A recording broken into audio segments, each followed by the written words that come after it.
Do algorithms have bias? This question hadn't crossed my mind until I heard Professor Jon Kleinberg from Cornell University address it. Try this on your phone. Type "I asked the teacher if" and see which words are suggested to follow. Typically, "she" comes up as the first option. Then type "I asked the doctor if" and notice that "he" is the first suggestion. This example points to how algorithms see the world. 20 years ago, the professor and his collaborators analyzed data from Flickr, a photo-sharing platform, to see what insights could be drawn from user-generated content. By mapping geotagged photos, they observed that algorithms could identify popular landmarks based on where users were active. However, this activity was primarily concentrated in Western countries, reflecting a geographic bias based on platform access and use.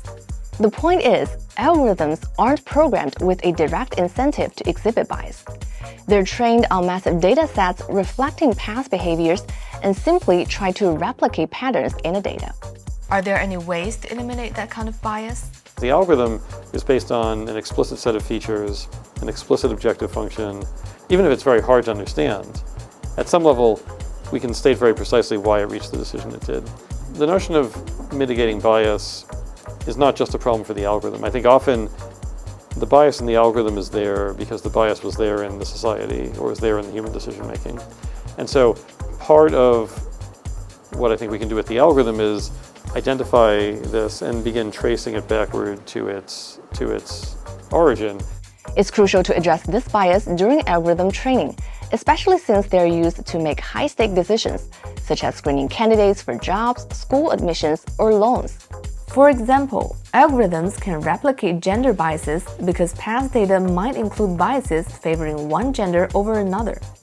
Even if gender data is excluded, the algorithm might reconstruct gender information by finding correlations with other attributes, thus perpetuating bias. Designers need to actively address these patterns rather than allowing algorithms to passively learn from biased data. Of course, today most algorithms are still used for low-stake decisions, such as search engine results or social media recommendations. But Professor Kleinberg warns of their cumulative impact. We certainly learned by watching the evolution of social media that each of the decisions about what to show you on your screen is low stakes. But I take 1 trillion of those decisions over the course of a few years, it adds up to something dramatic, which is, for example, how public opinion forms in the intervals and leads to things like, political opinions and other life choices. Another issue is the uniformity of outcomes when everyone uses the same algorithms for decision-making. Anytime we have a powerful technology that we don't fully understand, we want to be very careful. We need to be worried about the ways we deploy it, and to really put up safeguards in the way that we deploy it, which is a conversation that's going to involve, both the sort of technical side, the social side, policy interventions.